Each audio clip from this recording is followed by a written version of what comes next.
आपल्याला सगळ्यांनाच ना यश हवं असतं. नाव, प्रसिद्धी आणि आपल्या कामामध्ये आपण मोठे झालेलो किंवा यशस्वी झालेलो आपल्याला पाहायचं असतं. पण हे यश हे सहजासहजी मिळत नसतं.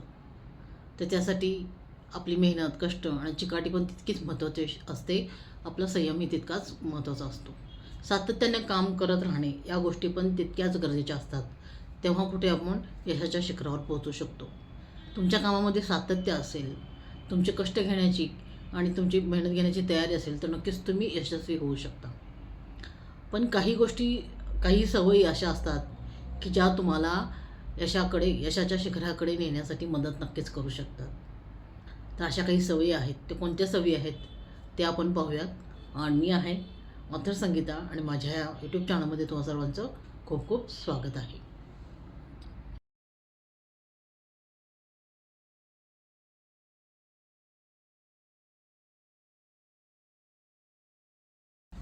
आपण सगळेजण वेगवेगळे आहोत. हं. त्यामुळेच मग पण यशस्वी लोकांचं जर पाहिलं, आजूबाजूला पाहिलं, जे लोक यशस्वी झालेले आहेत तर ते का झालेले आहेत, तर त्यांच्या अशा काही सवयी आहेत की त्या सवयीमुळेच ते आज यशाच्या शिखरावर पोहोचलेले आहेत. त्यामुळेच ते आणि आपण वेगवेगळे आहोत असं म्हणता येईल.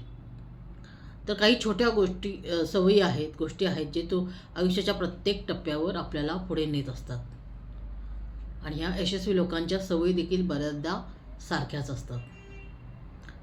तर पहिली सवय अशी आहे, ती म्हणजे कोणती सवय आहे, तर जे काही आपण शिकतो आहोत, जे काही शिकलेलं आहोत किंवा जे काही वाचतो आहोत, एखादा व्हिडिओ पाहत आहोत किंवा एखादी पॉडकास्ट ऐकत आहोत, एखादं पुस्तक वाचत आहोत, तर ते सगळं फक्त पाहून सोडून द्यायचं नाही आहे.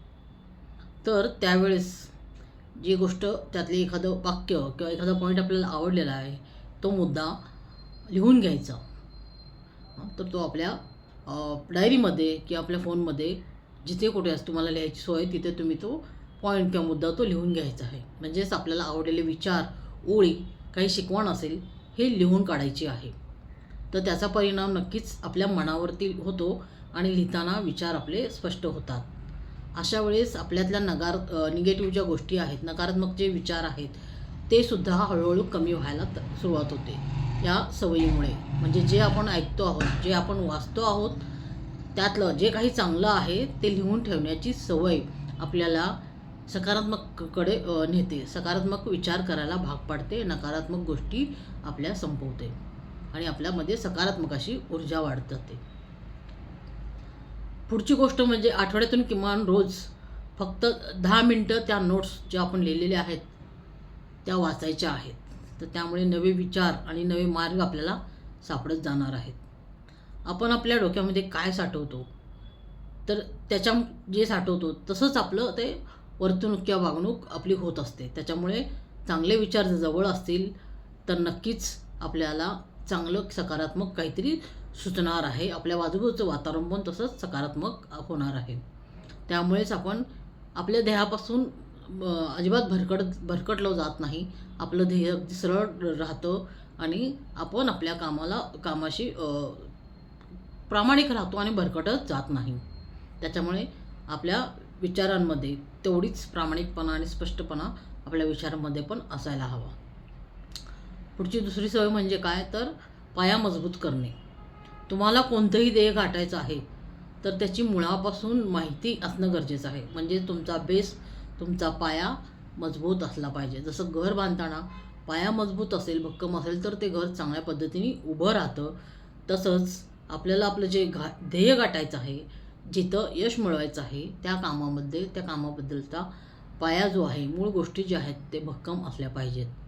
मग आपलं ध्येय काहीही असो, तर आपल्या करिअर, पैसा किंवा शिक्षण, कुटुंब याबद्दलच्या छोट्या छोट्या गोष्टी समजून घ्या. एकाच गोष्टीकडे एकाच दृष्टिकोनातून पाहू नका. एकच गोष्ट वेगवेगळ्या दृष्टिकोनातून पाहण्याचा प्रयत्न करा. त्याच्यामुळे माहिती मिळेल तुम्हाला, तुमचा आत्मविश्वास मग आपोआप वाढत जाईल. आता पुढची सवय म्हणजे ध्येयासाठी झपाटल्यासारखं काम करून लोक काय करतात, कोण पुढं जाते याकडे लक्ष देण्यापेक्षा आपल्या कामावर लक्ष द्या. म्हणजे अगदी झपाटल्यासारखं काम कामाच्या मागं लागायचं नाही आहे. बाकी लोक काय करत आहेत किंवा कोण पुढे गेला आहे, कोण मागे राहिला आहे, कोण आपल्याला काय बोलतो याकडे लक्ष देऊ नका. कोणी आपल्याला नावं ठेवत असेल तर तिकडं दुर्लक्ष करा आणि आपल्या कामावर फोकस करा. आपलं काम जे आपल्याला आवडते तेच करण्यावरती भर द्या. जे काम आपल्याला आवडत नाही ते काम करू नका. ज्या कामामध्ये आवड आहे, जे काम करावंसं वाटतं तेच काम करा आणि त्याचाच विचार करा. उद्या जाऊन मला यश मिळेल का नाही याची चिंता करू नका. म्हणजे आज काम करा, त्याचं फळ काय मिळेल, त्यातून मला फायदा का होईल याचा आज विचार करू नका. फक्त प्रामाणिकपणे तुम्ही काम करत राहा. जेव्हा तुम्ही कामाला आपलं आयुष्य मानाल, आपलं एक प्रकारची पूजा मानाल, तरच पुढे जाऊन तुम्हाला ते काम, तुमचं प्रसिद्धी किंवा यश तुम्हाला नक्कीच मिळवून देणार आहे आणि यश तुमच्या जवळ येणार आहे. कामात इतकं गुंग राहा की तुम्हाला वेळ कसा आणि कुठे निघून गेला हे कळता कामा नाही. इतकं कामाशी तुम्ही एकरूप झालं पाहिजे. पुढची सवय म्हणजे वेगवेगळे मार्ग स्वीकारा आणि निर्णय घ्या. म्हणजे एकाच गोष्टीला वेगवेगळ्या पद्धतीने करून बघा. नवीन गोष्ट हाताळा, प्रयोग करा. हे एकच गोष्टी आहे ती वेगळ्या पद्धतीने करण्याचा प्रयत्न करा. लोक काय म्हणतील याचा विचार बाजूला ठेवा. लोकांना काय सवय असते एखाद्याचं काम बघून की बाबा हा कशा पद्धतीने काम करतो आहे, मग त्याच्यावर कामाला नावं ठेवणं, त्याच्यावर हसणं, काही कमेंट्स करणं हे लोकांची सवय असते. पण त्या गोष्टीकडे लक्ष देऊ नका. तुम्ही तुमचं काम करत राहा. नवीन नवीन गोष्टी हाताळा. लोक काय म्हणतील याचा विचार अजिबात करू नका. लोकांपेक्षा वेगळं काहीतरी करण्याचा प्रयत्न करा आणि तसा निर्णय घ्या. कधी यश येईल, कधी अपयश येईल, पण प्रत्येक अनुभव तुम्हाला काहीतरी शिकवून जाईल. तुम्हाला त्या अनुभवातून शिकता येईल आणि तो अनुभव तुम्हाला घडवत जाईल. तर रोजचं रुटीन जे आहे ते जगणं म्हणजे आयुष्य नाही आहे. तर आपल्या कामात, विचारात आणि जगण्यात एक वेगळेपणा आणा, एक नाविन्य आणा. तेच तुमचं आयुष्य बनेल. तेच वेगळेपण तुमचं जे असेल तेच तुम्हाला तुमच्या यशाच्या मार्गावर घेऊन जाईल, तुम्हाला पुढे घेऊन जाईल. शेवटी एकच गोष्ट लक्षात ठेवा की लहान सवयी रोज पाळल्या, ह्या छोट्या छोट्या सवयी ज्या आहेत त्या रोज पाळल्या तर नक्कीच मोठे बदल तुमच्या आयुष्यामध्ये नक्कीच होतील. प्रामाणिक प्रयत्न, सातत्य आणि स्वतःवरचा विश्वास ह्या गोष्टी तुम्हाला नक्कीच यशाच्या शिखरावर ठेवणार आहेत. त्याच्यामुळे कामाशी प्रामाणिक राहा, चिकाटीने काम करा. यश नक्कीच तुमच्याजवळ चालून येईल.